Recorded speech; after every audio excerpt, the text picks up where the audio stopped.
உங்களுடைய குரலை எல்லாம் நீங்கள் வெளிப்படுத்தும் பொழுது அரசியல் கட்சிகளும் கூட உங்களுடைய குரலை கேட்டு மாறுவதற்கு ஒரு வாய்ப்பு கிடைக்கும். அதனால் எல்லோருக்கும் பேசுவதற்கு உரிமை இருக்கு. அதனால் ஆனந்த ரங்கநாதன் அவர்கள் பேசியிருக்கக்கூடிய எல்லா கருத்துக்களும் கூட அவர் தொடர்ந்து விவாதத்தில் வைக்கக்கூடிய கருத்துக்கள். அதே போல சில பேருடைய பேச்சு என்னால கேட்க முடியலைங்க. பட் ரொம்ப அற்புதமாக நேற்றிலிருந்து பேசியிருக்கிறாங்க. குறிப்பாக ஆரம்பத்திலிருந்து பேசக்கூடிய ஸ்ருதி அவங்க, விஷாலி செட்டி அவங்க, அனகா ஜெயகோபாலன் அவர்கள், அருமை சகோதரர் அஸ்வத்தாவன் அல்லிமுத் அவங்க இங்க இருக்கிறாங்க, அருமை அண்ணன் அர்ஜுன் சம்பத் அவங்க இருக்கிறாங்க, சிவசத்யசீரன் அண்ணா ஐயா இருக்கிறாங்க, நான் பெரிதும் விரும்பக்கூடிய டாக்டர் வெங்கடேஷ் அவங்க இருக்கிறாங்க, சுவாமினி சத்வித்யானந்த சரஸ்வதி அம்மா இங்க இருக்கிறாங்க, டாக்டர் ஜெயஸ்ரீ சாரநாதன் அவங்க இருக்கிறாங்க, டாக்டர் அலெக்சாண்டர் ஜேக்கப் அவங்க பேசியிருக்காங்க, தர்ம போராளி அண்ணன் ஹெச் ராஜா அவர்கள் பேசியிருக்கின்றார்கள், அண்ணன் ரா அர்ஜுனமூர்த்தி அவங்க பேசியிருக்காங்க, இன்று சஹான சிங் அவங்க பேசியிருக்கிறாங்க, ஜெரோ மேண்டோ அவர்கள் பேசியிருக்கின்றார்கள், எஸ் தனராஜ் அவங்க பேசியிருக்கிறாங்க, விகாஸ் பாண்டே அவர்கள், டாக்டர் ஆனந்த் ரங்கநாதன் அவர்கள், ராம ஸ்ரீனிவாசன் அவர்கள் எல்லோரும் பேசியிருக்கிறாங்க. முன்னிருக்கையில் இருக்கக்கூடிய நான் சார்ந்திருக்கக்கூடிய கட்சியை சார்ந்த அன்பு தலைவர்கள், தொண்டர்கள், முக்கியஸ்தர்கள் எல்லோரும் இருக்கிறாங்க. மிக முக்கியமாக கோயம்புத்தூர்ல இருக்கக்கூடிய முன்னணி தொழிலதிபர்கள் இங்க இருக்கிறாங்க. கோயம்புத்தூர் மக்கள் நீங்க இருக்கிறீங்க. உங்கள் எல்லோருக்கும் மறுபடியும் என்னுடைய பெரிய ஒரு வணக்கத்தை, நன்றிகளை தெரிவித்துக் கொள்கின்றேன். எனக்கு கொடுத்திருக்கக்கூடிய தலைப்பு சர்வதேசத்துல இருக்கக்கூடிய அரசியல் நிலவரம் என்ன, இந்தியாவில் இன்று நடக்கக்கூடிய அரசியல் என்ன, என்னுடைய பார்வை என்ன. இது ஒரு டேஞ்சரஸ் டாபிக்ங்க. காரணம், நான் ஒரு அரசியல் கட்சியில ஒரு பொறுப்பில் இருக்கேன். அதுவும் ஒரு மிக முக்கியமான பொறுப்பில் இருக்கேன். அரசியல் கட்சியினுடைய சித்தாந்தத்தை, கோட்பாடுகளை முழுமையாக ஏற்றுக்கொண்டு இந்த கட்சியில ஒரு தொண்டனாக இருக்கின்றேன். அப்படி இருக்கும் பொழுது எனக்கு இந்த பொது மேடையில என்னுடைய தனிப்பார்வையில எப்படி இருக்கும், எப்படி இருக்குது, எப்படி இருக்க வேண்டும் நீங்க நினைக்கிறீங்க அப்படிங்கிற ஒரு தலைப்பு கொடுத்திருக்கேன். இன்னைக்கு உலகத்தினுடைய அரசியல் பார்வை நமக்கு மிக மிக முக்கியமானது. காரணம், நம்ம எங்கே இருந்தாலும் கூட உலகத்தில் நடக்கக்கூடிய ஏதோ ஒரு விஷயம் நம்மிடம் ஒரு தாக்கத்தை ஏற்படுத்தும். குறிப்பாக அமெரிக்க எலெக்ஷனை பாருங்க. ட்ரம்ப் ஜெயிச்சிருக்காங்க. 312 எலக்ட்ரல் காலேஜ் ஓட்டு வாங்கி ஜெயிச்சிருக்காங்க. கடந்த ஒரு 10 நாட்களாக அவருடைய சோசியல் ட்ரூத் சோசியல் அப்படிங்கிற சமூக வலைதளத்துல ட்ரம்ப் அவங்க நிறைய விஷயங்கள் பேசுறாங்க. நேற்று சொல்லியிருக்காங்க, ஜனவரி 25ஆம் தேதி பதவியேற்ற உடனே இந்தியா உட்பட பிரிக்ஸ் நாடுகளில் இருந்து வரக்கூடிய பொருட்களுக்கெல்லாம் நான் வரி விதிக்க போறேன். பிரிக்ஸ் கண்ட்ரியோட பொருட்களுக்கு வரி விதிக்க போறேன் நேற்று சொல்லியிருக்காங்க. கனடா உட்பட எல்லா நாடுக்கும் வரி விதிக்க போறேன், யூகே உட்பட வரி விதிக்க போறேன். இதெல்லாம் ஒரு பக்கம். இன்னொரு பக்கம் பாத்தீங்கன்னா, அரசு இயந்திரத்தையே நான் குறைக்க போறேன். எத்தனை பேர் அமெரிக்கன் கவர்மெண்ட்ல வேலை பார்க்கறாங்க, டவுன் சைஸ் பண்ண போறோம். இது ஒரு பக்கம். முதல் நாள் இல்லீகல் இமிகிரன்ட்ஸ் எல்லாரையும் அமெரிக்காவில இருந்து வெளியேற்ற போறோம். கிட்டத்தட்ட பாத்தீங்கன்னா 12 மில்லியன், 1,20,00,000 பேர் இல்லீகல் மைக்ரேஷன் அமெரிக்கால இல்லீகல் இமிகிரன்ட்ஸா இருக்கிறாங்க. 12 மில்லியன், 1.2 crore முதல் நாள் அத்தனை பேருக்கு அனுப்ப போறோம். இது அரசியல் ஒரு பக்கம். இன்னொரு பக்கம் அரசியல், இங்கிலாந்துல சமீபத்தில் லேபர் பார்ட்டி ஜெயிச்சு அவங்க வந்து அரசியல் உட்கார்ந்துருக்காங்க. அவர்கள் வந்த பிறகு குறிப்பாக நம்ம இந்தியாவிலிருந்து செல்லக்கூடிய எத்தனையோ பேர் இன்னைக்கு இங்கிலாந்துக்கு போறாங்க. ஒரு வருஷத்துக்கு 3 லட்சம் பேர் போறாங்க. படிக்கிறதுக்கு உட்பட, வேலை பாய்ப்பதற்கு உட்பட, அங்கே சென்று பெர்மனண்டா இருக்கலாங்கிற வேற வேற கோணத்துல அவருடைய விசா ப்ராசஸ்ல இருந்து எல்லாம் ஒரு விஷயம். அங்க யுஎஸ் ஸ்டூடெண்ட்ஸ் போற, யூகேல கடந்த 3 வருஷமா நாம தான் நம்பர் 1. அதிகமான மாணவர்கள், வெளிநாட்டு மாணவர்கள் யுனைடெட் கிங்டம்ல படிக்கிறாங்கன்னா India is number 1. Again China overtake பண்ணி 3 வருஷம் ஆகுது. Australia we are number 1. உலகத்தில் இருக்கக்கூடிய பெரும் நாடுகள்ல எங்க பார்த்தாலும் இன்னைக்கு இந்திய மாணவர்கள் எங்க வேணாலும் பாரு. யுனைடெட் கிங்டம் மாதிரி ஒரு சின்ன நாட்டுல 8 மில்லியன் 80 மில்லியன் 8 கோடி பேர் இருக்காங்க. ஒரு வருஷத்துக்கு 3 லட்சம் மாணவர்கள் உள்ள போறாங்கன்னா யோசிச்சு பாருங்க. ஒரு காஃபி கடைக்கு போங்க, அங்க நம்முடைய மாணவர் ஒருத்தர் இருக்கார், பார்ட் டைம் வேலை பார்க்கிறார். ஒரு ஷூ கடைக்கு போங்க, நம்முடைய பார்ட்னர், நம்முடைய பார்ட் டைம் மாணவர் ஒருத்தர் வேலை பார்க்கிறார். நீங்க நம்ப மாட்டீங்க, ஒரு போன வாரம் ஒரு ஜூக்கு போயிருந்தேன். ஜூல பெண்குயினுக்கு ஒரு ஃபிஷ் கொடுத்துட்டு இருந்தார் ஒரு தம்பி, இந்தியன் தம்பி.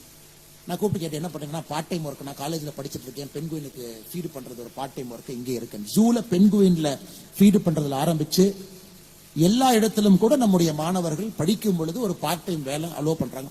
அமெரிக்காவில் நடக்குது, இங்கிலாந்து நடக்குது. சோ இது இந்தியாவுக்கு மிக மிக புதிது. இத்தனை காலமாக லட்சக்கணக்கான நம்முடைய மாணவர்கள் ஒரு வளர்ந்த நாடுல நம்முடைய அம்பாசிடர்ஸாக, நம்முடைய தூதுவர்களாக, நம்முடைய கலாச்சார தூதுவர்களாக, இந்தியா நாடுனே என்னன்னே தெரியாதுங்க. ஒரு வெள்ளக்காரங்க நம்முடைய மாணவர்களை பார்க்கும் பொழுது, ஓ இப்படித்தான் இந்திய நாடு இருக்குமா அப்படிங்கிற ஒரு எண்ணத்தை ஏற்படுத்தக்கூடிய மிக முக்கியமான பணியில நம்முடைய மாணவர்கள் இருக்கிறாங்க. எந்த அளவுக்கு நம்ம கவனம் கொடுக்கிறோம், அந்த அரசியல்ல ஒரு பெரிய தாக்கத்தை ஏற்படுத்துறாங்க. யுனைடெட் கிங்டம் உட்பட அமெரிக்காவில் எத்தனையோ உள்ளாட்சி தேர்தலில் தமிழகத்தை சார்ந்தவர்கள் வெற்றி பெறாங்க. டெபுட்டி மேயரா உள்ளாட்சி பிரதிநிதிகளா வெற்றி பெறாங்க. இது உலகம் முழுவதும் எல்லா இடத்துலையும் நடக்குது. ஏன் போன ஆண்டு record year 2023 highest number of Indians, rich Indians வேறொரு நாட்டில் குடியுரிமை வாங்கி செட்டில் ஆயிருக்கிறாங்க. ரெண்டு பக்கம் நடக்குது. வெளிநாட்டுக்காரங்க இந்தியாவுக்கு வர்றாங்க, வேலை பார்க்கறவங்க, அங்க தங்கி இருந்தவங்க. இந்தியாவிலிருந்து எத்தனையோ பேர் இன்னொரு நாட்டில் சிட்டிசன்ஷிப் எடுக்கிறாங்க. இந்த சர்வதேச ஒரு அரசியல்ல, சர்வதேச சூழல்ல இன்னைக்கு 2024 நாம் பார்த்து கொண்டிருக்கின்றோம். எப்படி நடக்குது? ட்ரம்ப் அவர்கள் செய்யக்கூடிய ஒரு சின்ன ஒரு டாரிஃப் ரேட் போடுறாரு. நமக்கு எப்படி பாதிக்கும்? கோயம்புத்தூர் இருக்கக்கூடிய எஸ்எம்இக்கு அது எப்படி பாதிக்கும்? சென்னையில் இருக்கக்கூடிய எஸ்எம்இக்கு எப்படி பாதிக்கும்? இன்னைக்கு மேலை நாடுகள் எல்லோரும் கலாச்சாரத்தை முன்னிறுத்தி அரசியல் செஞ்சுட்டு இருக்காங்க. ட்ரம்ப் பொறுத்த வரைக்கும் அமெரிக்கா ஃபர்ஸ்ட் அப்படின்னு ஆரம்பிச்சிட்டார். அமெரிக்காவுக்கு தான் அமெரிக்காவில் முதல் உரிமை, வேறு யாருக்கும் கிடையாது. அமெரிக்கா பார்த்தீங்கன்னா அமெரிக்கா ஃபர்ஸ்ட்னே சொல்ல மாட்டாங்க. இமிகிரன்ஸ் வச்சு வளர்ந்த ஒரு நாடு. இன்னைக்கு ட்ரம்ப் ஒரு ஸ்ட்ராங் நேஷனலிஸ்ட் பாலிடிக்ஸ் கொண்டு வந்திருக்காங்க. ஜெர்மனியில் நடக்குது, இத்தாலியில் நடக்குது. உலகத்தினுடைய பெரிய நாடுகள் எல்லாம் இன்னைக்கு ஒரு இன்வர்ட் லுக்கிங், அந்த நாடு நன்றாக இருக்க வேண்டும், முதல் உரிமை எங்க மக்களுக்கு அப்படிங்கிற ஒரு அரசியலை கையில் எடுக்க ஆரம்பிச்சிருக்கிறாங்க. இதுவும் நமக்கு எப்படிப்பட்ட தாக்கத்தை ஏற்படுத்தும்? இது ஒரு சூழல். இரண்டாவது, இந்தியாவை பொறுத்தவரை நடக்கக்கூடிய அரசியல் ஒரு combination of politics. Anand Ranganathan அவங்க சொன்னாங்க, பாலிடிக்ஸ் ஆஃப் பெர்ஃபார்மன்ஸ். மோடி அவர்கள் உதாரணம். வேலை செய்யறாரு, ஹரியானால ஜெயிக்கிறாங்க, வேலை செய்யறாரு, மகாராஷ்டிரால ஜெயிக்கிறாங்க, வேலை செய்யறாரு, தொடர்ந்து ஜெயிச்சுக்கிட்டே இருக்காரு. இது ஜனநாயகத்தில் நாம் இத்தனை வெற்றியை பெற்ற ஒரு தலைவரை நாம் பார்த்தது கிடையாது. ஏன்னா மக்களுக்கே ஒரு லெவலுக்கு மேல போர் அடிக்கும். தொடர்ந்து இரண்டாவது முறை, மூன்றாவது முறை, நான்காவது முறை, குஜராத் மாதிரி 5 முறை இந்த மாதிரிலாம் ஜெயிக்கிறதுலாம் வாய்ப்பே கிடையாது. அதுவும் ஜனநாயகத்தில் தொடர்ந்து பாலிடிக்ஸ் ஆஃப் பெர்ஃபார்மன்ஸ்ல ஜெயிக்க முடியும்னு காட்டக்கூடிய தலைவர் ஒரு பக்கம், அது ஒரு அரசியல் நடக்குது. இன்னொரு பக்கம் பாலிடிக்ஸ் ஆஃப் அப்பீஸ்மெண்ட், அப்பீஸ் பண்ணி ஜெயிக்க முடியும் அப்படின்னு காட்டக்கூடிய கட்சிகள் ஒரு பக்கம். பாலிடிக்ஸ் ஆஃப் நெப்போட்டிசம், குடும்ப அரசியலை வைத்துக் கொண்டு நாங்களும் ஜெயிப்போம் அப்படின்னு காட்டக்கூடிய அரசியல் ஒரு பக்கம். பாலிடிக்ஸ் ஆஃப் அண்டர் பெர்ஃபார்மன்ஸ், வேலையே செய்யாம எலெக்ஷன் அப்ப பணம் கொடுத்து ஜெயிக்க முடியும் காட்டக்கூடிய அரசியல் ஒரு பக்கம். இந்த நான்கும் கூட நம் கண் முன்னாடி இருக்கக்கூடிய அரசியல். ஒருத்தவங்க ஜெயிக்கிறாங்க, நம்ம மேடையிலிருந்து கிரிட்டிசைஸ் பண்ணா கூட ஒரு கட்சி, ஒரு ஆட்சி, இந்த 4ல ஏதோ ஒரு துருப்புச்சீட்டை கையில் எடுக்கிறாங்க, அதை மக்கள் மன்றத்தில் வைக்கிறாங்க, அதை சரியான ஒரு கேம்பெயினிங் ஸ்ட்ராட்டஜியை கொண்டு போறாங்க, ஜெயிக்கிறாங்க. ஆனா இதுல மிக மிக முக்கியமானது, இதுல எது நல்லது? இன்னைக்கு ஆனந்த் ரங்கநாதன் அவர்கள் அந்த பாயிண்ட் லைட்டா தொட்டாங்க. எது நல்லது? இன்னைக்கு பாரதிய ஜனதா கட்சியை பொறுத்தவரை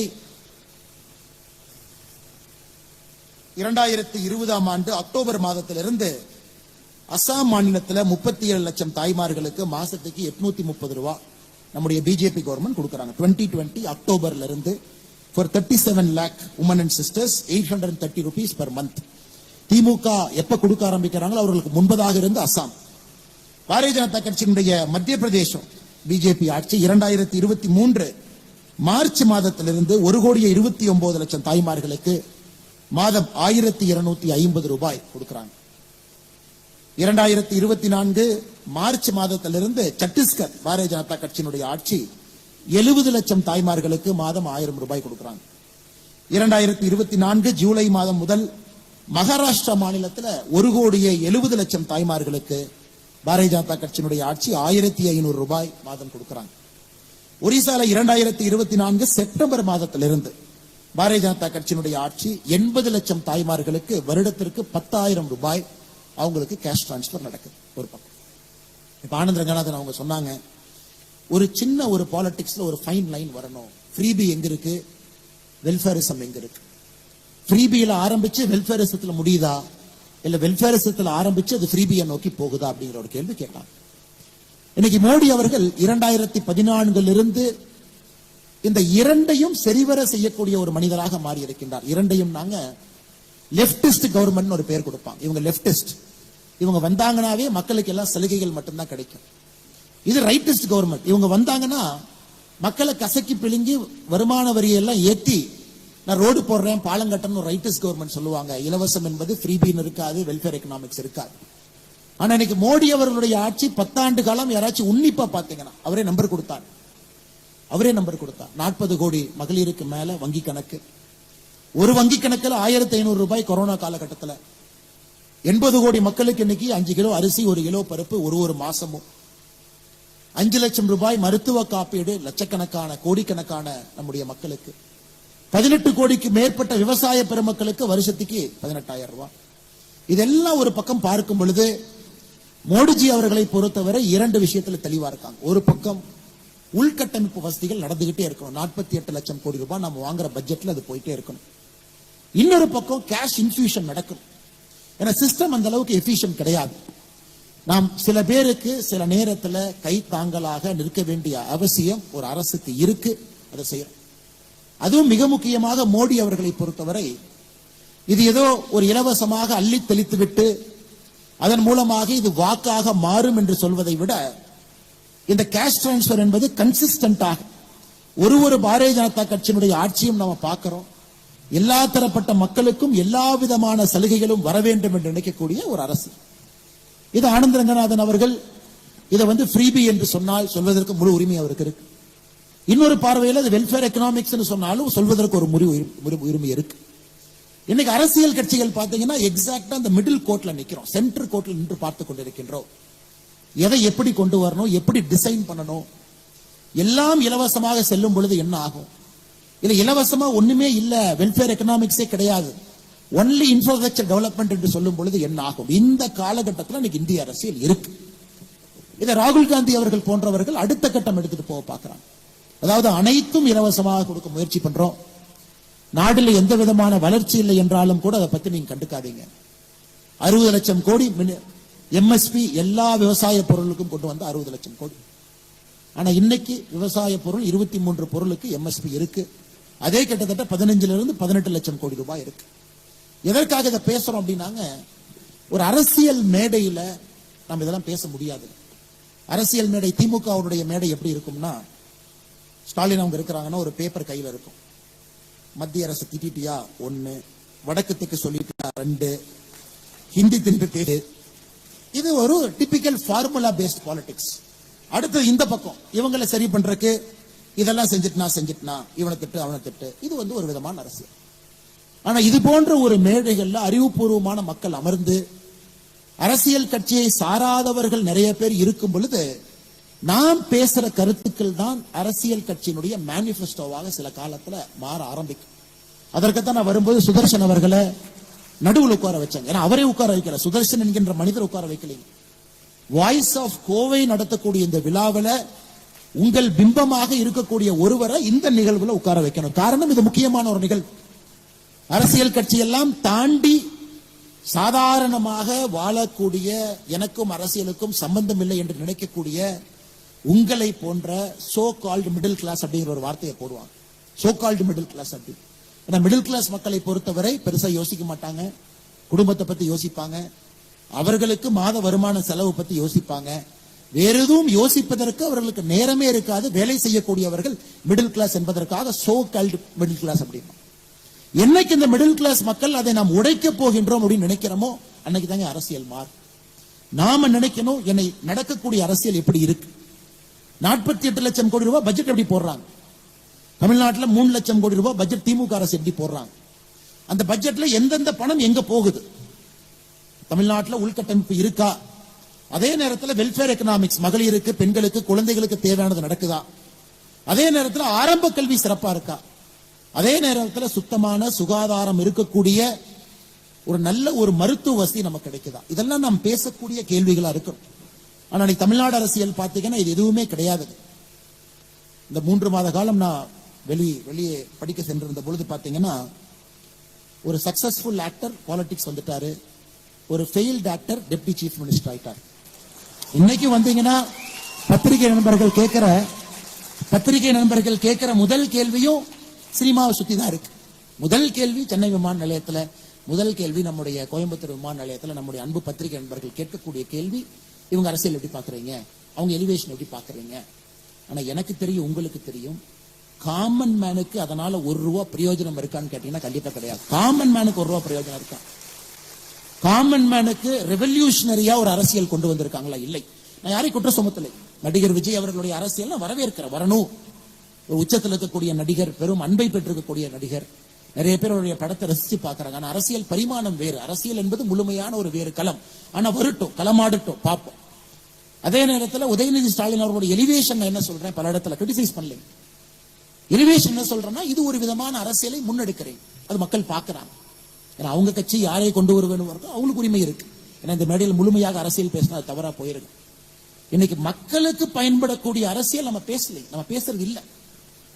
ஒரு ஸ்டெர்லைட் மூடுனால காப்பர் எக்ஸ்போர்ட் பண்ணிட்டு இருந்த ஒரு நாடு இன்னைக்கு காப்பர் இம்போர்ட் பண்ண ஆரம்பிச்சிருக்கு அப்படிங்கிற செய்தி எத்தனை தமிழகத்தினுடைய ஊடகத்தில் அது வந்திருக்கு. ஒரு நாடு ஸ்டெர்லைட் கம்பெனியை விடுங்க, யார் நடத்துறாங்க விடுங்க, we are not bothered. யாரோ XYZ அதை நடத்திட்டு இன்னைக்கு ஒரு ஸ்டெர்லைட் நிறுவனத்தை மூடியதுனால இந்தியா ஒரு பெரிய மேலை நாடின் மீது காப்பரை வாங்க வேண்டிய நிலைமைக்கு இந்தியா தள்ளப்பட்டிருக்கிறது. அப்ப ஜியோ பாலிடிக்ஸ்ல இந்தியாவுக்கு என்ன பிரச்சனை சர்வதேச அரசியல்ல ஏற்படும் அப்படிங்கறத ஒரு common man, so called middle class நம்ம சொல்றவங்க அவங்க புரிஞ்சுக்கிட்டாங்கன்னா இதை வச்செல்லாம் நீ அரசியலே பண்ண முடியாது. இன்னைக்கும் பாத்தீங்கன்னா ரோடு போட்டா எதிர்ப்பு, இது போட்டா எதிர்ப்பு, அது போட்டா எதிர்ப்பு, இப்படிதான் போகுதோ தவிர அது ஆக்கப்பூர்வமான முறையில மக்கள் முன்னாடி வச்சு இதுல 10 சரி இருக்கு, 5 தப்பு இருக்கு, உங்களுக்கு வேணுமா அப்படின்னு கேட்கிற அரசியல் நம்ம கிட்ட இல்லைங்க. டங்ஸ்டன் மதுரையில எடுத்தா கண்டிப்பாக 10 பிரச்சனைகள் அது இருக்கு, இல்லைன்னு அது சொல்லவே இல்லைங்க. கண்டிப்பா இருக்கு. மக்கள் வெளியே போகணும், அந்த 20 ஸ்கொயர் கிலோமீட்டருக்குள் நீங்க டங்ஸ்டன் எடுக்கணும், அது முக்கியமான ஒரு மெட்டீரியல் நமக்கு வேணும். கண்டிப்பா அதுல நல்லதும் இருக்கு. ஏன்னா நம்ம யாரு மேல டிபெண்ட் ஆகாம இருக்கும். இதை பக்குவமாக எடுத்து செல்லக்கூடிய அரசியல்வாதிகள் இன்னைக்கு கிடையாது. நல்லது இருக்கு, கெட்டது இருக்கு, மக்கள் நீங்க முடிவு பண்ணுங்க. கிராமத்தில் ஒரு கமிட்டி போட்டு முறைப்படி எடுத்து சொல்லுங்க. அதன் பிறகு கிராம சபையை கூட்டுங்க.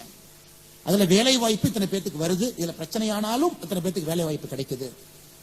சுகாதாரம், சுற்றுச்சூழல் பிரச்சனை இந்த மாதிரி கையாளுறாங்க, மத்திய அரசு அதிகாரிகள் நீங்க சொல்லுங்க, கிராம சபையில் எங்கிட்ட சொல்லுங்க, என்ன பிரச்சனை நீங்க சொல்லுங்க, எவ்வளவு இன்வெஸ்ட்மெண்ட் வரும், அதனால அதை சுற்றி எந்த விதமான தொழிற்சாலைகள் வரும் சொல்லுங்க. இதெல்லாம் கிடையாதுங்க. ஒரே வார்த்தை எதிர்ப்பு அல்லது ஒரே வார்த்தை ஆதரவு. இந்த அரசியல் என்பது எப்ப மாறும் என்றால் middle class, so called middle class இருக்கக்கூடிய பெரும்பான்மையான மக்கள் உங்களுடைய குரல் நீங்க உயர்த்தி கேட்கணும். இந்த அரசியல்னால எனக்கு லாபம் என்ன, எனக்கு நஷ்டம் என்ன, அது கேட்காத வரைக்கும் இதே மாதிரி எதற்கெடுத்தாலும் எதிர்ப்பு எதிர்ப்பு எதிர்ப்பு என்கின்ற அரசியல் மட்டும். அதான் மத்திய அரசு நேற்று ஒரு தன்னிலை விளக்கம் கொடுக்க வேண்டிய நிலைமைக்கு போயிட்டாங்க. 2024 பிப்ரவரி நாங்க இந்த டங்ஸ்டனுக்காக டெண்டர் கொண்டு வந்தோம். மாநில அரசு கிட்ட கருத்து கேட்டோம். மாநில அரசு கருத்து சொன்னாங்க. ஆனா எங்கேயும் மாநில அரசு எதிர்ப்புங்கிற வார்த்தையை பயன்படுத்தல. 20 ஸ்கொயர் கிலோமீட்டருக்கு 1.76 ஸ்கொயர் கிலோமீட்டர் அது பயோடைவர்சிட்டி ஹாட்ஸ்பாட் மட்டும்தான் சொன்னாங்க. டெண்டர் போட்டாச்சு, ஒரு நிறுவனம் எடுத்தாச்சு, ஹிந்துஸ்தான் ஒரு ஜிங்க் எடுத்தாச்சு. நவம்பர்ல 10 மாதம் கழித்து தமிழக அரசு எதிர்ப்பு சொல்லாம 10 மாதம் கழித்து இன்னைக்கு முதலமைச்சர் அவர்கள் மத்திய அரசு கடிதம் எழுதுறாங்க. இதைத்தாங்க நாங்க எதிர்க்கிறோம், இதைத்தான் எதிர்க்கிறோம். பிள்ளையை கிள்ளி விட்டு தொட்டிலை ஆட்டுவதை மட்டும்தான் எதிர்க்கின்றோம். பிரச்சனையா முதல்ல சொல்லுங்க. மீத்தேன் ஹைட்ரோ கார்பன் திட்டத்திற்கு நான் கையெழுத்து போட்டேன், ஆனா தெரியாம போட்டுட்டேன்னு 10 வருஷம் கழிச்சு சொல்லாது. அதன் பிறகு பாரதிய ஜனதா கட்சியினுடைய தலைவர்கள், தொண்டர்கள் டெல்லி போய் சண்டை போட்டு அந்த மீத்தேன் திட்டத்தை நிறுத்த வேண்டிய கட்டாயம் எங்களுக்கு வந்திருக்கு. டெண்டர் இஷ்யூ பண்ணது உங்களுக்கு. அதனால எந்த அரசியல் கட்சியும் குறை சொல்லாம இன்னைக்கு ஆக்கப்பூர்வமான அரசியல் தான், அதை நாம சயின்டிபிக்கா பேசணும். கண்டிப்பா எதனாலையும் 100% லாபம் கிடையாது, எதனாலையும் 100% நஷ்டம் கிடையாது. எதை எடுத்தாலும் இட்ஸ் a காம்ப்ரமைஸ், சென்ட்ரல் இருக்கும். தொழிற்சாலை வந்தா பிரச்சனை தான், ஆனா வேலை வாய்ப்பு வரும். சுற்றுச்சூழல் கெடும், என்னதான் சொன்னாலும் 1% கெடும். தொழிற்சாலையும் வேண்டும், வேலை வாய்ப்பு வேண்டும். அதே நேரத்தில் சுற்றுச்சூழலும் கெடக்கூடாது, மக்களும் அந்த இடத்தை விட்டு போகக்கூடாது, பூர்வீக குடிகள். இதை பேசக்கூடிய அரசியல்வாதிகள் இன்னைக்கு நம்ம கிட்ட இருக்காங்களா? கிடையாது. விரல் விட்டு என்ன முடியுங்களா தமிழகத்துல? கிடையாது.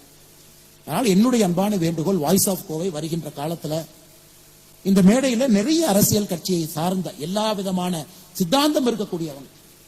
ஒரு அரசியல்வாதி தமிழ்நாட்டுடைய மேடையில சொல்றாரு, நான் 5 பெருமாள் கோயிலை இடிச்சேன் அப்படின்னு. அவரே பேச சொல்லுங்க, தவறு கிடையாது.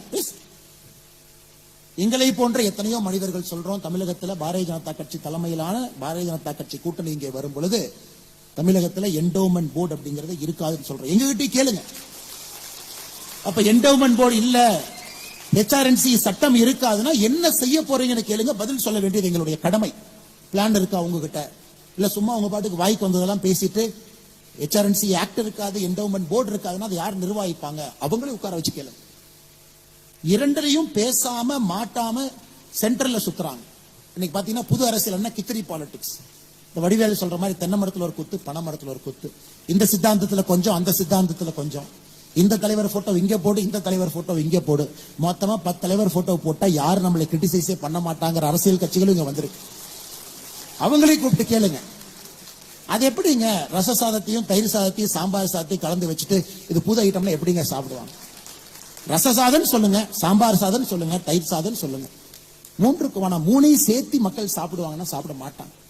அந்த அரசியல் உலகத்துல எங்கேயும் ஜெயிச்சது கிடையாது. அதனால் எல்லோரும் வர வேண்டும். அடுத்த ஆண்டு வாய்ஸ் ஆஃப் கோவை இது நடத்தும் பொழுது நிச்சயமாக வேறு வேறு சித்தாந்தம் இருக்கக்கூடிய அரசியல் கட்சிகள், தலைவர்கள் எல்லோரும் ஒரு மேடையில் vision for Tamil Nadu, vision for Coimbatore, நீங்க என்ன கொண்டு வருவீங்க? எதிர்ப்பு எதிர்ப்பு எதிர்ப்புன்னு சொல்லி என்னாச்சுங்க? இந்தியாவில் வெட் கிரைண்டர்ல தலை சிறந்த நகரமாக இருந்த கோயம்புத்தூர் இன்னைக்கு வெட் கிரைண்டர் நகரமாக அகமதாபாத் மாறி இருக்கு. எத்தனை பேர் இதை புள்ளி விவரத்தை பாக்குறீங்கன்னு தெரியல. அகமதாபாத் மேனுஃபேக்சர்ஸ் மோர் வெட் கிரைண்டர்ஸ் தென் கோயம்புத்தூர். கேள்வி கேளுங்க அரசியல்வாதி கிட்ட, பவர்ல இருக்கிறவங்க, பவர்ல இல்லாதவங்க, பவருக்கு வரணும்னு நினைக்கிறவங்க கேளுங்க. எங்க கோட்டை விட்டோம்? ஏன் கோட்டை விட்டோம்? எதற்காக குஜராத் கோயம்புத்தூருடைய வெட் கிரைண்டர் இடத்தை எதற்காக எடுத்திருக்கு? எந்த பாலிசியில தப்பு பண்ணோம்? வெட் கிரைண்டருக்கு வரக்கூடிய கல் எடுக்கக்கூடாது. அங்க திருப்பூர் பக்கத்துல அதுக்கு ஒரு சட்டம் போடுவோம், கல் எடுக்க முடியாது. வெட் கிரைண்டர் எப்படிங்க செய்யறது? அதற்கு மாநில அரசே கோர்ட்ல ஒரு பக்கமா நிப்பான். அதனால நான் ரொம்ப டீட்டெயிலா போக விரும்பலை. கோயம்புத்தூருடைய வளர்ச்சி எதிர்பார்க்கும் அளவுக்கு இருக்கா? நிச்சயமா கிடையாது, நிச்சயமா கிடையாது. இந்த ஊருடைய எஜுகேஷன் பொட்டன்ஷியலுங்க, இந்த ஊருடைய எஜுகேஷன் பொட்டன்ஷியல், இந்த ஊர்ல இருக்கக்கூடிய இன்ஜினியரிங் காலேஜஸ், இந்த ஊர்ல இருக்கக்கூடிய ஆர்ட்ஸ் காலேஜஸ், கோயம்புத்தூர்ல இருக்கக்கூடிய ஈகோ சிஸ்டம், அந்த ஈகோ சிஸ்டத்திற்கு கோயம்புத்தூர் உண்மையாலும் அந்த அளவுக்கு வளர்ந்திருக்கான்னு கேட்டீங்கன்னா சின்ன குழந்தையும் கூட சொல்லும் வளரவில்லை. ஏன் வளரல? ஒரு ஏர்போர்ட்டினுடைய ஒரு நிலத்தை கொடுப்பதற்கு எதற்கு இத்தனை தாமதம்? கேளுங்க. ஆட்சிக்கு வரும்பொழுது 73 விமான நிலையம், இன்னைக்கு 151 கட்டியாச்சு. 151 கட்டியாச்சு. கோயம்புத்தூர் நிலம் இப்ப வந்திருக்கு. ஏன் அவ்வளவு டிலே? இன்னைக்கு எல்லா இடத்துலயும் மாடல் ரயில்வே ஸ்டேஷன் கட்டாங்க. கோயம்புத்தூருக்கு அந்த அறிவிப்பு வர இருக்கிறது. மாடல் ரயில்வே ஸ்டேஷனுக்குள்ள போயிட்டீங்கன்னா அங்கேயே 5 ஸ்டார் ஹோட்டல் இருக்கும், அங்கேயே நீங்க ரூம் எடுக்கலாம், அங்கேயே நீங்க மீட்டிங் போட்டுக்கலாம், அங்கேயே ஷாப்பிங் காம்ப்ளெக்ஸ் இருக்கும், ட்ரெயின் எல்லாம் ஒரே டெர்மினல்ல வந்து வெளியே போகும். இன்னைக்கு கோயம்புத்தூருக்கு இவ்வளவு தாமதமாக வருவதற்கான காரணம் என்ன? இதெல்லாம் வாய்ஸ் ஆஃப் கோவையினுடைய ஒரு வாதமாக இருக்க வேண்டும் என்பது என்னுடைய அன்பான வேண்டுகோள். காரணம், சம்பந்தப்பட்டவங்க இது போன்ற மேடையில வந்து பதில் சொல்லும். செஞ்ச நன்மைகள் என்ன, செஞ்ச தீமைகள் அப்படின்னா பாலிடிக்ஸ் ஒரு அக்கௌண்டபிலிட்டி வருங்க. இல்லாட்டி இந்த ஜாதி இந்த கூட்டணி வச்சிருந்தா இப்படி ஓட்டு, இந்த ஜாதி இப்படி ஓட்டு போடுவாங்க. அந்த அரசியலுக்குள்ள நம்ம போக ஆரம்பிச்சோம் அப்படின்னாங்க பெர்ஃபார்மன்ஸ் பேஸ்ட் பாலிடிக்ஸ் அது கிடையாது. அது அப்படியே போயிட்டே இருக்கு. கோயம்புத்தூர் போன்ற வளர வேண்டிய நகரங்கள் இன்னும் பின்தங்க ஆரம்பிக்கும். அதனால் வருகின்ற காலத்துல நிச்சயமாக நீங்கள் இதை செய்ய வேண்டும் என்கின்ற அன்பான வேண்டுகோளை இந்த நேரத்தில் உங்கள் முன்னால் வைப்பது என்னுடைய கடமையாக கருதுகின்றேன். சமீபத்திலங்க நானும் ஒரு பல்கலைக்கழகத்துக்கு சென்று படிச்சுட்டு வந்தேன். நிறைய பேர் கேட்டாங்க, படிக்கிறதுக்கு போகணுமா, அரசியல்வாதியாக இருந்து படிக்க போகணுமா? எல்லாரும் படிச்சாங்களா? அரசியல் தலைவர்கள் எல்லாம் படிச்சாங்களா? இல்ல தமிழகத்தில் இருக்கக்கூடிய பெரும் மேதை கர்மவீரர் காமராஜர் ஐயா படிச்சாங்களா? ஒரு எதிர்க்கட்சி நண்பர் என்கிட்ட குற்றச்சாட்டு வச்சார் பத்திரிகை மூலமா. நான் சொன்னேன், அண்ணா நான் காமராஜர் ஐயா இல்லைங்கன்னா ஒரு கால் செருப்பில் இருக்கக்கூடிய அழுக்குக்கு பக்கத்தில் இருக்கக்கூடிய ஒரு ஆள் நான். ஆனால் அவர் படிக்காம இருந்திருக்கலாம், பட் நான் போய் படிச்சுட்டு வரேங்க ஐயான்னு. சமீபத்தில் அங்க இருக்கும் பொழுது ஒன்றை பார்த்தங்க. ஒரு பேப்பர், ஒரு ஆட். அன்னை தமிழ்நாட்டை ஆள பிறந்தவரே, ஆரியம் வென்ற திராவிட திருமகனே, இளைஞர்களின் எழுச்சி நாயகனே, ஈடு இணையற்ற வெற்றி சரித்திரமே, உடன் பிறப்புகளின் உயிரோவியமே, ஊருலகம் மெச்சும் கொள்கை வீரனே, எல்லாருக்கும் ஆனவரே, ஏற்றம் தரும் நாயகரே, ஐந்தெழுத்து மந்திரமே, ஒட்டுமொத்த தமிழர்களின் நம்பிக்கையே, ஓய்வறையா உழைப்பின் திராவிட தலைமுறையே, ஔதாரியம் நிறைந்தவரேன். சரி, வழக்கமா திமுக யாரோ ஆடு போடுறாங்க, இது வழக்கமா. யாரப்ப அந்த ஆடு கொடுத்தான்னு பார்த்தா அண்ணன் பிடிஆர் பள்ளிவேல் தியாகராஜன். அப்புறம் நான் கேட்டேன், இதுக்கு தான் அமெரிக்கால படிக்க போனீங்களா? இன்னைக்கு என்ன ஆயிருக்குனாங்க, சில அரசியல் அறிவாளிகளை கூட அடிமைவாதிகளாக மாற்றக்கூடிய அரசியல் இருக்கும்போது, அல்ல நான் வச்சுக்கணும், அறிவாளிகள் கூட அடிமையாக இருந்தால் மட்டும்தான் இங்கே அரசியல் செய்ய முடியும் என்கின்ற நிலைமை இன்னைக்கு தமிழ்நாட்டில் வந்துருச்சு. அண்ணன் பிடிஆர் அவள் நான் குறைய சொல்லுங்க, மெத்த படித்தவர், பெரும் நிறுவனத்தில் பணி செஞ்சவர், கண்டிப்பாக தமிழகத்தினுடைய பினான்ஸ் மினிஸ்டர் இருந்தாங்க, ஐடி மினிஸ்டர் இருந்தாங்க, எந்த குறையும் சொல்லு. எக்ஸ்ட்ரீம்லி ஒரு காம்பிட்டன்ட் ஒரு ஹியூமன் பீயிங், அச்சீவ்மெண்ட் நிறைய இருக்கு, குடும்பம் அது போன்ற, அப்பா அந்த மாதிரி. இன்னைக்கு உண்மையை சொல்ல வேண்டும் என்றால் பிடிஆர் பழனிவேல் தியாகராஜன் அவர்கள் சொந்த தொகுதியில பணம் கொடுக்காம ஜெயிக்கிறார். அது உண்மை, அது பாராட்டு, அவரை பாராட்டு. மாற்று கட்சியாக இருந்தாலும் மாற்று சித்தாந்தம் இருந்தாலும் கூட பணம் கொடுக்காம ஒரு மனுஷன் எலெக்ஷன் ஜெயிச்சுட்டு வர்றாருன்னா பிடிஆர் ஜெயிக்கிறார். அதெல்லாம் அந்த பிளஸ் மார்க்லாம் நம்ம போட்டுடலாம்.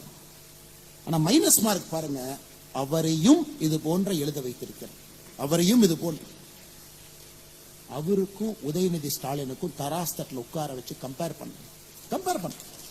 ஆனால் தயவு செய்து இதை நான் ஒரு அரசியல் மேடையாக நான் பயன்படுத்துறேன்னு தவறா நினைச்சுக்காதீங்க. உள்ள இருக்கக்கூடிய உந்துதலை சொல்லுகின்றேன். ஒரு இளைஞன் இங்க இருக்கிறாங்க, வெளியே நிக்கிறாங்க. ஒரு நடுத்தர குடும்பத்தில், விவசாய குடும்பத்தில் அந்த இளைஞன் பிறந்திருக்கின்றான், சகோதரன் சகோதரி. அரசியலுக்கு வர வேண்டும் என்கின்ற ஆசை அந்த குழந்தைக்கு இருக்குன்னா, அமெரிக்கா இங்கிலாந்துல 2 ரூட்டுங்க. படிச்சு மேல போய் உன்னை சாதிச்சு அரசியலுக்கு வரலாம். 90% அந்த ரூட்ல தான் வருவாங்க. 90% பெர்ஃபார்மன்ஸ் பாலிடிக்ஸ் படிப்பாங்க, ஒரு வேலை பார்ப்பாங்க, பேர் வாங்குவாங்க. ஒரு காலகட்டத்திற்கு பிறகு அரசியலுக்கு வர வேண்டும், மக்களுக்கு சேவை செய்யணும், இந்த ரூட். ஆனா தமிழ்நாட்டில் பாத்தீங்கன்னா இந்த ரூட் பொய் என்பதை நாம் தொடர்ந்து ஊர்ஜிதம் செய்து கொண்டிருக்கின்றோம். அடிமையாக ஒருத்தவங்களுக்கு ஜால்ரா போடணும், அவர்கள் நல்லவர்கள்னு சொல்லணும், இது போன்ற மந்திரமே நாயகரே இந்த மாதிரிலாம் எழுதணும். அதனால் இதையும் கூட நடுத்தர மக்கள் நீங்க கேள்வி கேட்கணுங்க. நடுத்தர மக்கள் கேள்வி கேட்கணும். இன்னைக்கு இருக்கக்கூடிய அரசியல் அறிவாளிகளை கூட அடிமைவாதிகளாக மாற்ற ஆரம்பித்தால் இந்த அரசியல் எங்க போய் நிற்கும்? இன்னைக்கு ஆனந்த் ரங்கநாதன் ஐயா சொன்னாங்க, எனக்கும் பிடிஆர் அவர்களுக்கும் 1008 கருத்து வேறுபாடுகள் இருக்கு. அதெல்லாம் ஒரு பக்கம் விடுங்க. 1008 கருத்து வேறுபாடுகள் இருந்தாலும் அவருடைய சித்தாந்தத்தில் அவர் உட்கார்ந்து இருக்காங்க. இன்னைக்கு ஒரு அரசியல் கட்சிக்குள்ள புது எனர்ஜி வேணும்னு நீங்க நினைச்சீங்கன்னா இது போன்ற மனிதர்கள் மட்டும்தான் ஒரு புது எனர்ஜியை கொடுக்கும். இன்னைக்கு அவங்க நிலைமை, அடுத்து உதயநிதி ஸ்டாலின் அவர்கள் வர வேண்டும் என்றால் நாம் வர வேண்டும் என்பதற்காக எப்படியெல்லாம் மாறிட்டாங்க. அதனால்தான் அன்பு சகோதர சகோதரிகளே, இன்னைக்கு தமிழகத்துல மிக முக்கியமாக நடக்கக்கூடிய அரசியலை மெரிட் பேஸ்டா, பெர்ஃபார்மன்ஸ் பேஸ்டா, சோசியல் ஜஸ்டிஸ் ஓரியன்டாக கொண்டு செல்ல வேண்டும் என்றால் நடுத்தர மக்களுக்கு தான் இது பொருள். நீங்க தான் விழிக்கணும், நீங்க தான் உறுதியா இருக்கணும், நீங்க தான் எழுந்து நிற்கணும். பிசினஸ் பீப்புளுக்கு அவர்களுக்குரிய பிரச்சனை அவர்களுக்கு இருக்கு. எல்லோரும் இங்க இருக்கக்கூடிய சில மனிதர்களை போல கிடையாது. ஒரு பிசினஸ் மேன் பொலிட்டிக்கல் ஸ்டாண்ட் எடுத்தா கரண்ட் வராது, தண்ணி வராது, ஹெல்த் இன்ஸ்பெக்டர் செக் பண்ணுவார், ப்ராடக்ட் வெளியே போகாது.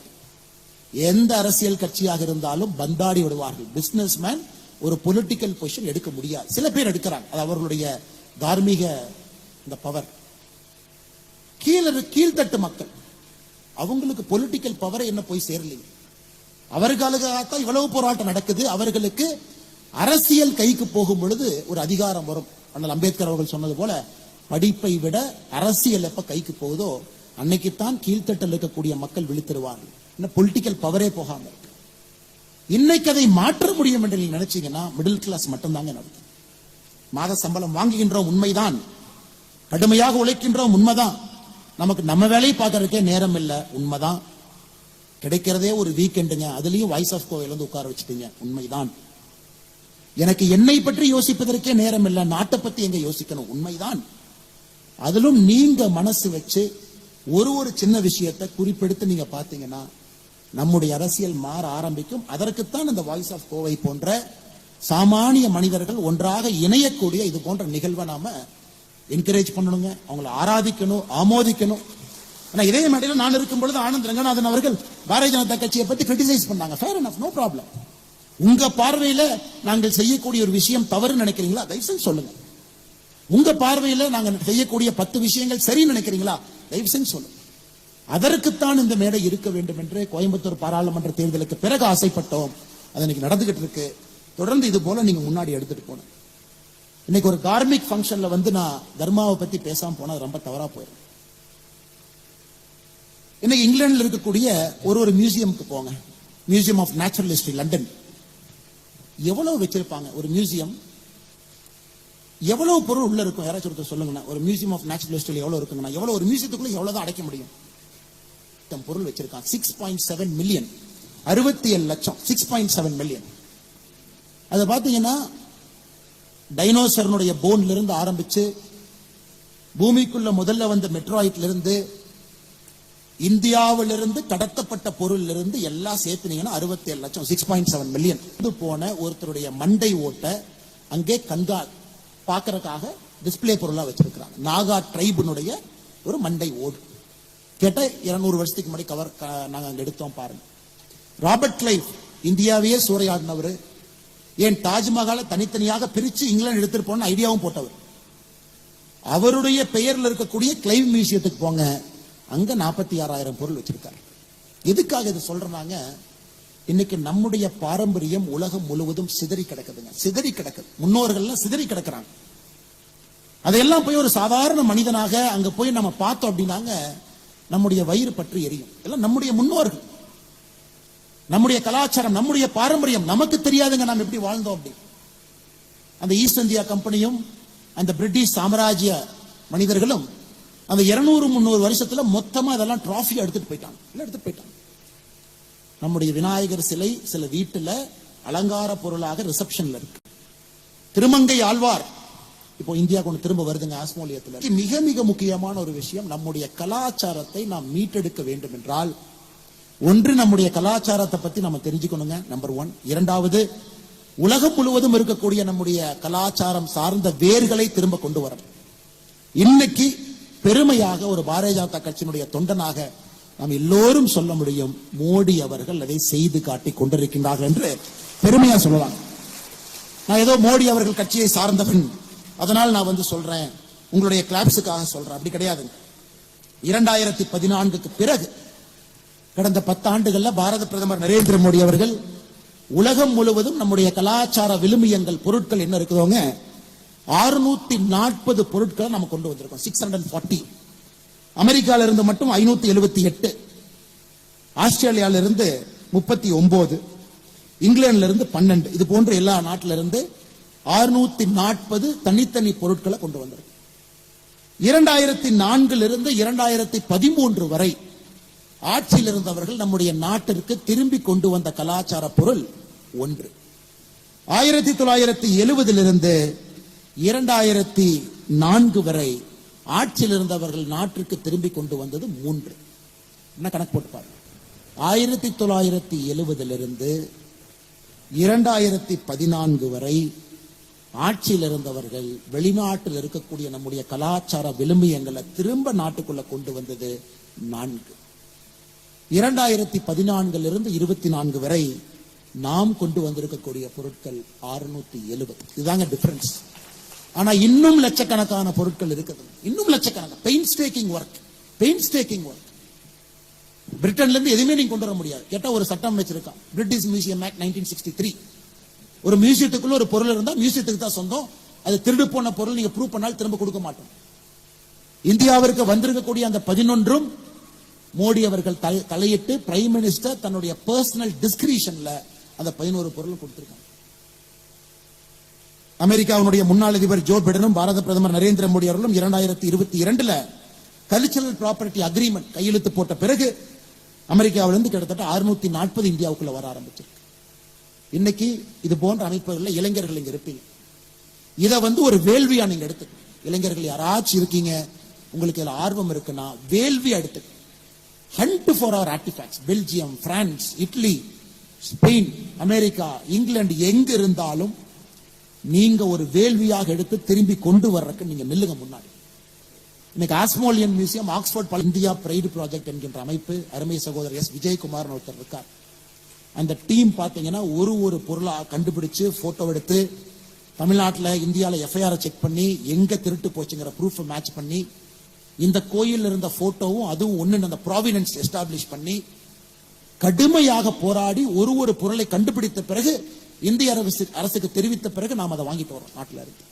இப்ப திருமங்கை ஆழ்வார் ஆஸ்மோலியன் மியூசியத்திலிருந்து இன்னும் ஒரு 2-3 மாதங்கள்ல தமிழ்நாட்டு காஞ்சிபுரத்துக்கு ஜம்முன்னு திருமங்கை ஆழ்வாருடைய வரவு எங்க இருக்கும். அதனால் இதை நீங்க மறந்துடாதீங்க. நம்ம ஏதோ பெரிய விஷயங்களை பேசினாலும் கூட இங்க இருக்கக்கூடிய நம்முடைய இளைஞர்கள் இது ஒரு வேள்வியா நீங்க எடுத்துக்கணும். கலாச்சாரத்தை மீட்டு கொண்டு வருவது, இங்க இருக்கக்கூடிய கலாச்சாரத்தை பேணி காட்பது, இரண்டையும் நீங்க செஞ்சா மட்டும்தாங்க அடுத்த தலைமுறைக்கு நாம் நேற்றிலிருந்து பேசக்கூடிய சனாதன தர்மமாக இருக்கட்டும், நேற்றிலிருந்து பேசக்கூடிய நம்முடைய இந்த மண்ணினுடைய தன்மையாக இருக்கு.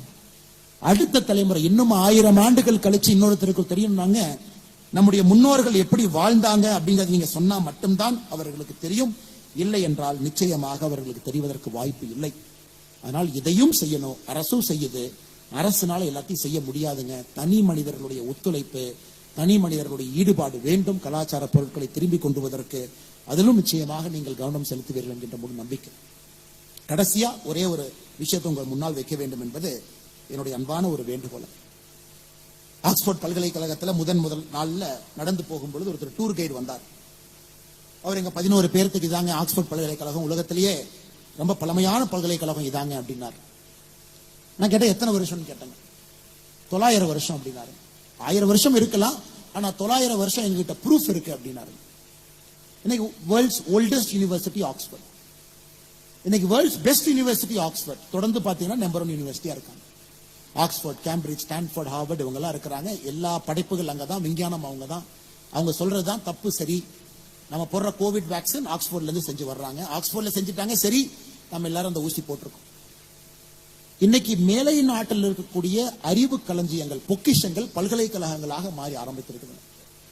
இந்தியால இன்னைக்கு முதலாக நம்ம யோசிக்க ஆரம்பிக்கிறோம், நம்முடைய பல்கலைக்கழகங்களும் வேர்ல்டு கிளாஸா வரணும். குவெஸ்ட் வேர்ல்டு யூனிவர்சிட்டி ரேங்கிங் 400ல 11 தான் இன்னைக்கு இந்தியா இருக்குதுங்க. ஒன்லி 11. மோடி வருவதற்கு முன்பு அது 2, இன்னைக்கு அது 11. ஆனா ஒரு மனிதன் ஒரு சக்கரத்தை இழுக்க முடியாது. ஒரு மோடி என்கின்ற மனிதன் ஒரு கப்பலை திருப்ப முடியாது. ஒரு மோடி அடுத்த 25 ஆண்டுகள் அவங்க சொல்றதுதான் பிபி. ஒரு காலத்துல 120 80 சரினாங்க, இன்னைக்கு 130 70 சரிங்கிறாங்க. கேட்டா ஆக்ஸ்போர்ட்ல சொல்லிட்டாங்க, கேம்பிரிட்ஜ் சொல்லிட்டாங்க. அதனால இன்னைக்கு இங்க இருக்கக்கூடிய நாம் எல்லோரும் ஒரு சபதம் எடுக்கணும். We will build a country of knowledge அப்படிங்கறதா நம்முடைய சபதமா இருக்கணும். அறிவு சார்ந்த ஒரு நாட்டை நாம் கட்டமைக்க வேண்டும். அறிவு சார்ந்த நாடு, அறிவு சார்ந்த நாடு. நாம் செய்யக்கூடிய வேலையில் அறிவு சார்ந்த ஒரு பொருளா இருக்கணும்.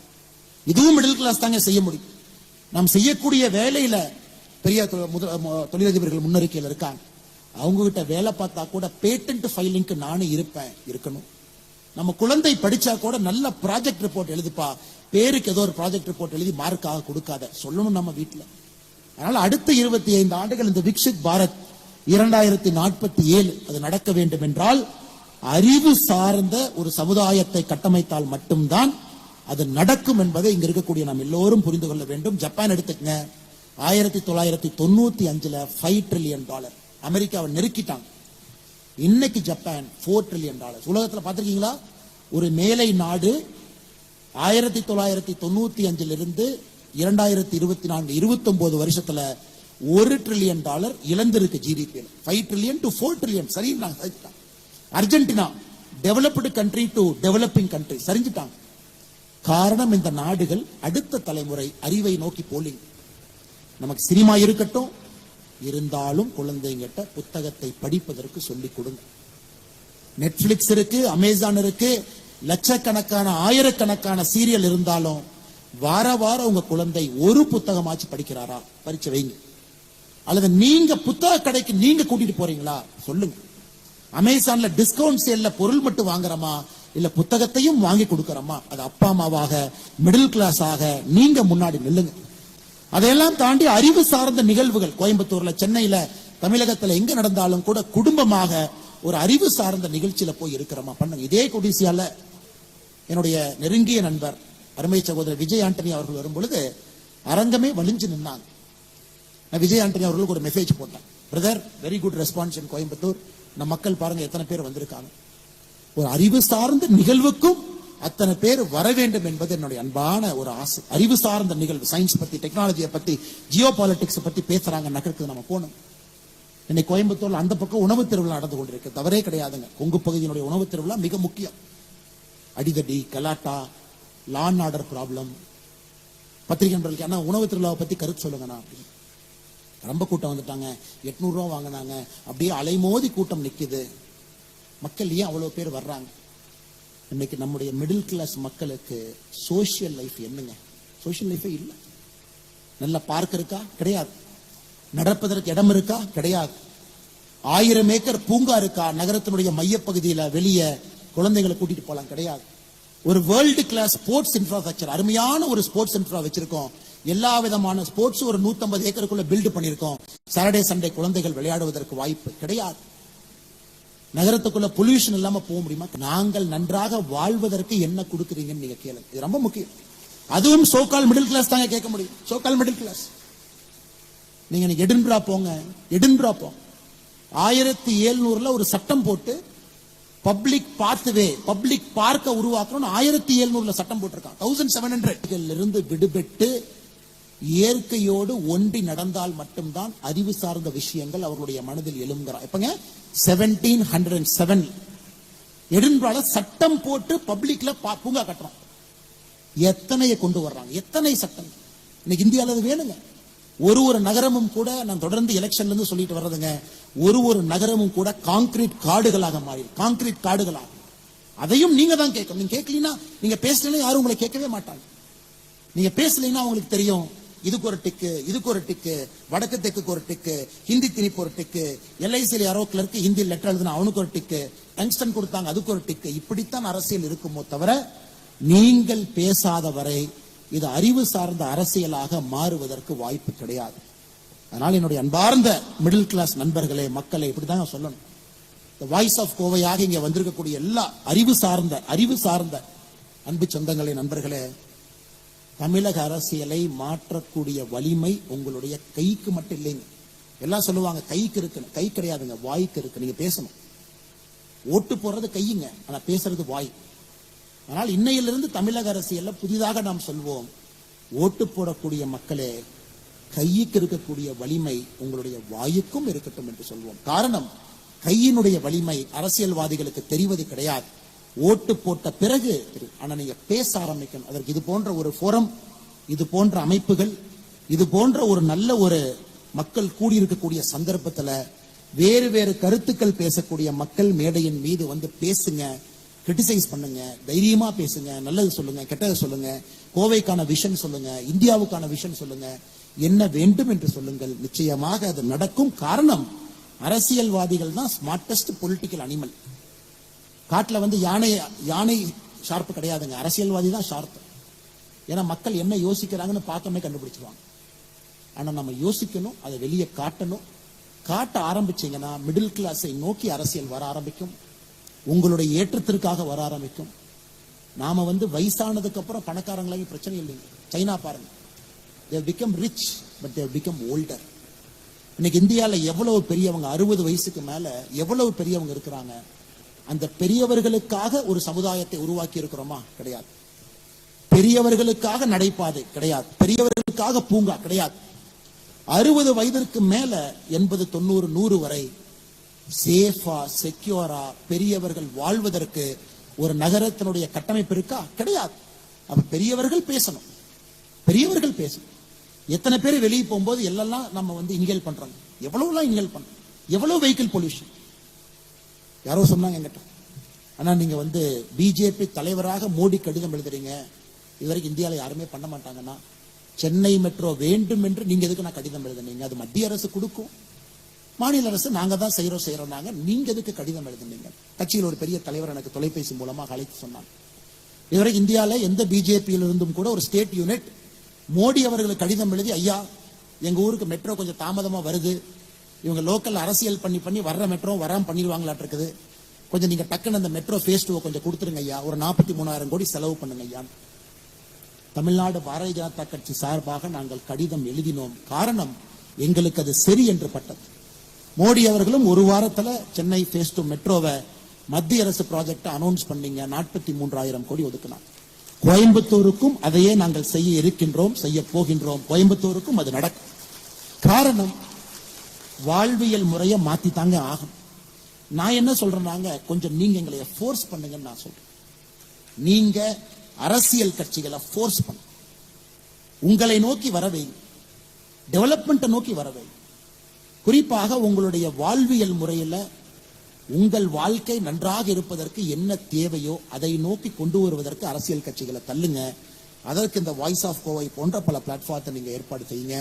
அதே நேரத்தில் ஏதாச்சும் ஒரு அரசியல் கட்சியை பத்தி தவறா சொல்லிதான் மன்னிப்பு கேட்டுக்கிறேங்க. நோக்கம் வந்து எந்த ஒரு அரசியல் கட்சியும் புண்படுத்த வேண்டும் என்கிற நோக்கம் கிடையாது. அதே நேரத்தில் அரசியல் எப்படி மாறி இருக்கிறது என்பதை சுற்றி காட்டுவதற்கு சில எடுத்துக்காட்டுகளை சொல்ல வேண்டிய கட்டாயம். அதனால்தான் அண்ணன் பிடிஆர் அவர்களை பேரையும் பயன்படுத்தினுங்க, இதையும் காமிச்சேன். இன்னொன்னு அண்ணன் மார்க்கெட்டிங் பண்ணி 2வது முறையும் காட்டுறாருன்னு நினைக்காதீங்க. இருந்தும் எனக்கு இது மனதில் அது பட்டுச்சு, அது உங்களிடம் சொல்ல வேண்டும் என்பது என்னுடைய ஆசையாக கூட இருந்துச்சு. இது நிறைய பேர் மிக கடுமையாக உழைத்திருக்கின்றார்கள். குறிப்பாக அருமை சகோதரர் சுதர்ஷன் அவர்கள். சுதர்ஷன் அவர்களை பொறுத்தவரை ஒரு சக்சஸ்ஃபுல் மார்க்கெட்டிங் ஒரு பர்சன். அவருக்கென்று தனியாக ஒரு நிறுவனம் இருக்கு. ஆனா இன்னைக்கு எல்லோரையும் ஒருங்கிணைத்து எல்லோரும் இணைந்து இது போன்ற ஒரு நிகழ்வை கோயம்புத்தூர் நடத்தி காட்ட முடியும் என்பது மற்ற ஊருக்கு இது ஒரு எக்ஸாம்பிள். திருநெல்வேலி, மதுரை, எல்லா ஊரிலையும் அந்தந்த குரலாக நிறைய இயக்கங்கள் வருவதற்கு கோயம்புத்தூர் முன்னோடியாக இருக்கட்டும். அதற்கு அருமை சகோதரர் சுதர்ஷன் அவர்களுக்கு முதல் நன்றியை தெரிவிச்சுக்கணும். நான் சொல்லியிருந்தேங்க, 1 மாசம் முன்னாடியே சொன்னேன்.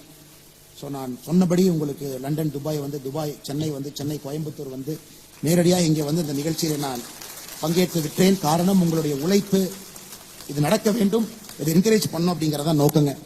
அதே போல அருமை சகோதரி மேல ஸ்மிருதி இருக்காங்க, தீபா அவங்க இருக்காங்க, ஜிசி குரூப் கேப்டன் வெங்கடேஷ் அவங்க இருக்கிறாங்க, பாலசுப்ரமணியம் அவர்கள், முரளி அவர்கள், ராதா மேடம் அவர்கள், சிவராமன் அவர்கள், கீதா அவர்கள், எல்லோருக்கும் இந்த நேரத்தில் என்னுடைய அன்பார்ந்த நன்றிகளை, வாழ்த்துக்களை தெரிவித்துக் கொள்கின்றேன். மிக முக்கியமாக தினமலர் பத்திரிகை, உண்மையினுடைய உரைகளாக இருக்கக்கூடிய தினமலர் ஒரு பெரிய ஒரு ஆதரவு இந்த நிகழ்வை கொடுத்திருக்கிறாங்க. அவர்களுக்கும் இந்த நேரத்தில் நெஞ்சார்ந்த நன்றி. வந்திருக்கக்கூடிய பத்திரிகை நண்பர்கள், எல்லா பத்திரிகையை சார்ந்த பத்திரிகை நண்பர்கள் இந்த நிகழ்ச்சிக்கு ஆக்கம் ஊக்கம் கொடுத்திருக்கிறாங்க. எல்லா பத்திரிகைக்கும் இந்த நெஞ்சார்ந்த நன்றிகளை தெரிவித்துக் கொள்கின்றேன். இந்த நிகழ்ச்சிக்கு வந்திருக்கக்கூடிய எல்லா அன்பு தலைவர்கள், தொண்டர்கள் முன்னாடி இருக்கிறாங்க, நன்றி தெரிவித்துக் கொள்கின்றேன்.